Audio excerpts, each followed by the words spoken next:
Hello students, myself Mr. Harish Sadashiv Motekar. I am your subject teacher for the subject cryptography and network security. Our today's topic is knapsack algorithm, that is based on public key cryptographic method. Okay, as we know that public key cryptography is a technique in which we require two keys, one for the encryption and another for the decryption purpose.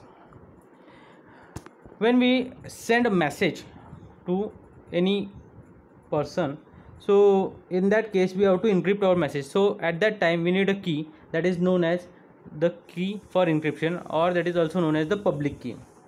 So we use public key to encrypt the message. Okay, after that we send the message to some the particular address, and at particular address a receiver receives the message. After receiving the message, he needs to decrypt the message. So for that purpose he needs a key that will be the private key. So the private key can be used to decrypt the message. Okay, so this is the idea behind the public key cryptography method. It is a asymmetric key cryptography, and knapsack is the one of the public key cryptography algorithm. Okay, so our today's topic is knapsack algorithm, so the learning objective will be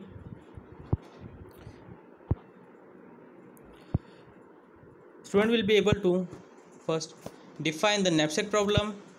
Second, student will be able to use the knapsack algorithm to encrypt and decrypt the message. Okay, so these are the learning objectives of the topic. So let's start with the introduction. Knapsack is a general public key algorithm that is based on the knapsack problem. So before starting with the knapsack algorithm, we should understand what is the knapsack problem. Okay, the idea of the public key cryptography was introduced by the Diffie and Hellman in the 1976. It is used the two keys, one is private and public. Okay, so public key is used to encrypt the message, and that is plain text, and a private key can be used to decrypt the message. Okay, so before starting with the knapsack key algorithm, we should know what is knapsack problem. So knapsack problem is what, with a given set of items, each with a weight and a value, determine the number of each item to include in a collection so that the total weight is less than or equal to the given limit, and the total value is as large as possible. So this is the idea behind the knapsack algorithm. We can easily understand from the diagram that we have given a sack or a bag in which can carry only 15 kg, and we have to put the data or weight which is given here, but the condition is that weight should be less than equal to the 15 kg, and as much as weight we can put in that we should put. So this is the idea. Okay, so let's start with the example. So the whole idea of the knapsack algorithm is to select the weight from the set of weight in such a way that total weight will be equal to or less than equal to the defined limit or predefined limit, and again we should keep the weight as much as possible. Okay, so this is the idea. So let's start with the example. So suppose we have a set of weights, that is 1, 6, 8, 15 and 24. Okay, and our given limit of the weight is 30. So we have to select some weights in such a way so that our total will be 30. So we can select the weights like 1, 6, 8 and 15. So 15 plus 8, that is 23, and 7, that will be 30. So this is the example of the knapsack problem. Okay, now let us start with the knapsack encryption. Suppose we have a given plain text, that is a 10-bit plain text, that is 10011111010, and the total weight is again 30. means the limit is 30 that we have to fulfill. So the encryption process says, first arrange the bits in such a way so that we can, as we have select the bunch of weights, that is 1, 6, 8, 15 and 20. So we'll use same weights here also. Okay, so arrange these weights in the two bunches, means in two pairs. First pair is 1 0 0 1 1 1 and second pair is 1 1 0 1 1 0. Now multiply the weights with the given one and the result we have to add. So the output can be calculated as, we have to multiply 1 with 1 and that will be 1. We have to multiply 0 with 6, that will be 0. We have to multiply 1 with 15, that will be 15, and 1 with 14, that will be 24. Same way here. And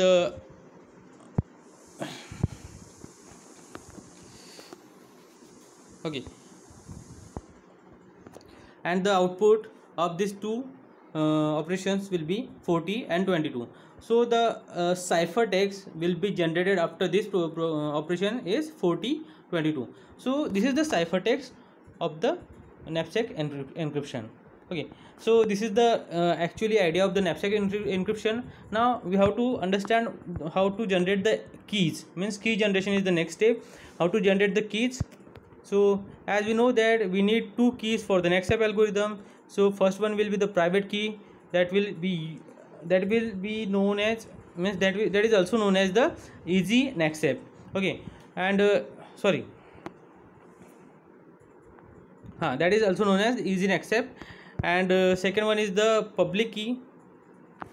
Sorry, I have written here private key again, but second one is the public key, and that is also known as the hard NextStep. Okay, so initially we have to select the easy key, easy NextStep, okay, or private key, and that we are considering, means user itself consider the value of the easy knapsack, and then we can derive the hard knapsack from the easy knapsack. Means the private key first we have to select, and after that we'll derive the public key from the private key. So this is the process. Okay, let's start with the easy knapsack. So how to select the easy knapsack, we'll understand here. First, private key or easy knapsack. Initially we select a easy knapsack, that is set of that is a set of weights. So that set of weight will be considered as a easy knapsack. In the easy knapsack, the weight must be in the super increasing order, super increasing sequence or super increasing order. Now what is super increasing order? So super increasing order is what? It is a order in which the weights, means the super increasing sequence means a set of weights in which each weight should be greater than the sum of all preceding weights. Means it is the idea in which, suppose we have 4 weights, 1 2 4 and 9. So we can take an example. So suppose we have a set of weights, that is 1 2 9 20 and 38. So we can calculate here the weight of, means each weight is greater than the sum of all preceding weights. So first we can check 1, that is the initial. Second, 2 is greater than the 1. 4 is greater than the sum of 2 plus 1, that is 3. 9 is greater than the sum of all 3 preceding numbers, that is 1 plus 2 plus 4, that is 7. 7 is less than 9. Again 20 will be less than the all preceding numbers, like 9 plus 4 13 plus 3 16. So 16 is less than 20. And 38 again will be less than the 20 plus 16, that is 36. So this is the idea about, okay, the selection of the NextStep. Okay, so easy NextStep will select in this way, so that it will be in the super increasing sequence. Okay, next. Okay, so the set is also known as the easy NextStep or private key, and will be used to derive the next, that is public key, so for the encryption purpose. Okay, now public key or hard knapsack. So we'll derive here the public key or hard knapsack. The public key can be derived from the super increasing sequence. So suppose we have a super increasing sequence, that is easy knapsack. Suppose we have that is a private key or super increasing sequence, and we have example, that is d equals to 1, 2, 4, 10, 20 and 40. This is a super increasing sequence. Okay, now we also require two numbers for this operation. So the two numbers are m and n. So here the m is what? It is a modulo operation we have to perform on, and it will provide us the means it will it should be greater than the all sum of all the this super set. This set means this will be greater than the sum of all the weights of the super increasing sequence. Okay, so suppose these weights are 77, so we have to select a number which will be greater than the 77. So 77 means here we can select count here 1 plus 2 plus 4, that is 7, plus 10 17, plus 40 20, that is 37, and 4 40, that is 47. So 77. So this 77 is the sum of these numbers. Now we have to select m, that is a number on which will perform the modulo operation. So m will be selected by the user itself, and suppose we are selecting 110 as a m. Now second is we have to select n. So n is another number, that is a multiplier, that also we have to select. But the only thing we have to note that there should be no common factor in the m and n. So there should be no common factor in m and n. So this is the only thing we have to remind. Hello. So the next is modulo operation. Okay, now the next is modulo operation. So for that we need a easy knapsack, that is d, which is given here. For we required m, that is 110 we have considered, and n, that is again 31 we have already considered. So these are the things we have considered, means these all things we have to means decided. Okay, now to perform modulo operation we should know the formula. So this is the formula of the modulo operation: d into n mod of n m. So this is the formula for modulo operation. So let's start with the first. So we have to perform this operation on the each weight of this set. So first we'll apply on the 1. So 1 into 31, that is equals to 1 into 31 mod 110. So that will be equal to 31. Second is 2. So 2 into 31, as we know that n is 31. So 2 into 31 mod 110. So that will be equal to 62.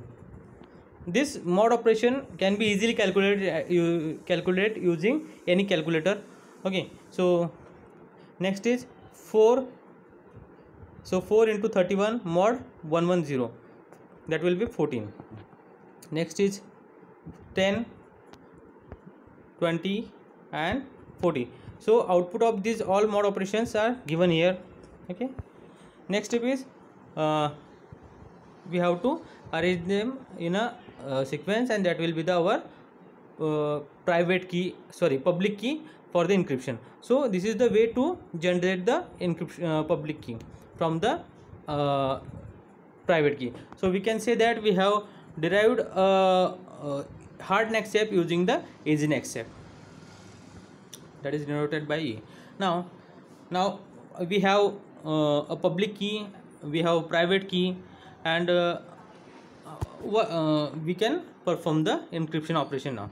Before that I have to tell one more thing, that this m and n must be known to both sender and receiver. This is very important, as the sender and receiver will perform almost same operation or same and opposite operation on the uh, data, that is plaintext and ciphertext. Oh, so start with the encryption algorithm. So encryption using the public key. For that we need a plaintext. So we are performing encryption on the plaintext. Plaintext is given here. It is a 18 bit encryption. Sorry, 18 bit data is there. Or we can say that we have a data, and that data we are dividing into the bunches of 6 on the basis of this. Means we have to calculate the weights of the our encryption key. Here we have 6 weights, so we are making the bunches of 666. Now next step is what? Again make the pairs of 66. So we have arranging here 100 100, that is the first pair. 11 1100, that is the second pair, and 10110, that is the third pair. Now we have to assign, means we have to multiply our key with each pair. So again we are arranging it in this way. So each pair of 6 bit will have a multiplier of the key, encryption key. Now so output of this operation will be 1 will be multiplied with 31, so it will 31, and the values which will be multiplied with 0, so the output will be 0. Again 1 multiplying with 90, so 90. In this way we have to perform the multiplication operation. So the outputs are 31 plus 90, that is 121, 31, 62, 14 and 90, that is 197. 31 plus 40 plus 90 plus 70, that will be 205. So this is the output. So this is our what? Ciphertext. Okay, ciphertext in the decimal format. So this is the ciphertext. Now we have to send that message to the receiver. Receiver will receive the message and then decrypt the operation. So for the decryption we need again we need to use a private key that is already available with the receiver. Now receiver will decrypt the message using the private key, and for that it will use the inverse modulo operation and modulo inverse operation. For this thing he need to know m and n, as we have mentioned earlier. And what he need to know, he had to find we have to find the n inverse. We have to find n inverse, and as we know that n equals to 31, so we have to find 31 inverse. Means we have to find the value of n inverse, that will be equal to 31 inverse. Okay, so for that operation we'll use the formula, that is 31 into x mod 110 equals to 1. We can say that 31 inversing here, so the output will be, so output will be x equals to 31 inverse, that is equals to 17. So this is the output of this operation. Means what we have to do, we have to find out the value of this x. So x will be equals to minus 31, that will be equal to 70. Okay, so this is the 71. Now what we have to perform, we have to perform the inverse modulation. Okay, so the formula for this operation is x into n inverse mod 110. Okay, so also for this operation also we need to know the key, that is what? Our EasyNextStep. Okay, this is the EasyNextStep. So this is EasyNextStep, and we have the formula. Now we have to calculate the outputs. So first one, 121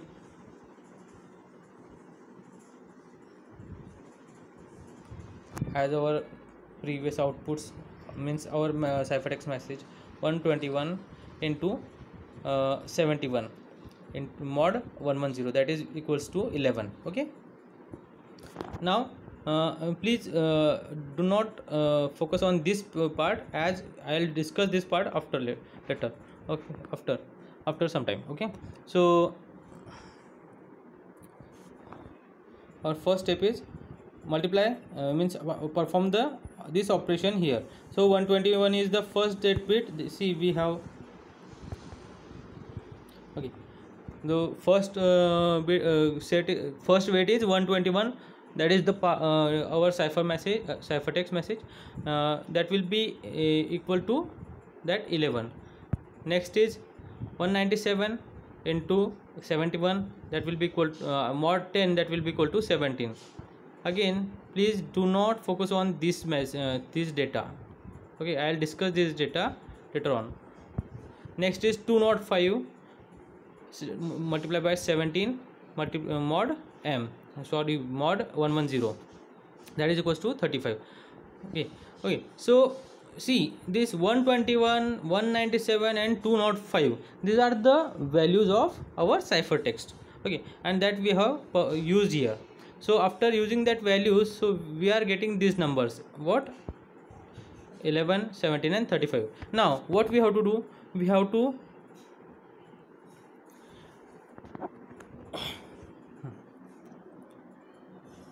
we have to use these values here. See, 11 is what, 11 will be, we have to derive this 11 from using this EasyNextStep. So to get the 11, we have to use 1 plus 10, that will be equal to 11, and rest will be 0. So we can write 1 is 1, 2 and 4 will be 0, again 10 will be 1, and 20 and 40 will be 0. So this data, this again we can say plain text, we are deriving from this our EasyNextStep. So for that we are using this output of the mod operation, inverse mod operation. Now we have 17, so 17 will be derived from this operation. So for derive the 17, we required 1 plus 2 plus 4 plus 10, so that will be 1 plus 2 plus 4 plus 1, that will be 1 1, and 20 and 40 will be 0 0. So for that, this is the output. And 35, again for 35 we'll take 20 plus 10, 30 plus 34 and 1 35. So for this we'll use this data, so that will be the output as of the 35, means 2 and 40 will be 0, rest numbers will be 1. So this is the idea of the decryption. Okay, so this is our plain text, this is the plain text which is arranged in this form. So this is our actual plain text that we have used at the initial step, means for the sending the message. Okay, so now a user can read this message and so on. Okay, so this was the EasyNextStep and HardNextStep, means NextStep problem. Okay, so this was the knapsack algorithm we have learned. In that we understand the EasyNextStep, we understand the HardNextStep. After that we understand how to generate the keys. First, how to generate EasyNextStep, how to derive HardNextStep from EasyNextStep, and how to perform encryption and decryption. So this was all about the knapsack algorithm. Now our next step is review questions. So I hope you all will be able to give the answers of these questions after learning this lecture. Okay, so first question is discuss the public key algorithm. As I have mentioned in the very beginning, that what is public key and how to use it. Okay, next is define the knapsack problem. Next is difference between the easy and hard knapsack. Okay, these are the questions. I hope you all will be easily solve these questions. You all have clear idea about all the things of the knapsack, and you will be successfully solve these questions. Okay, thank you for watching the video. Thank you so much.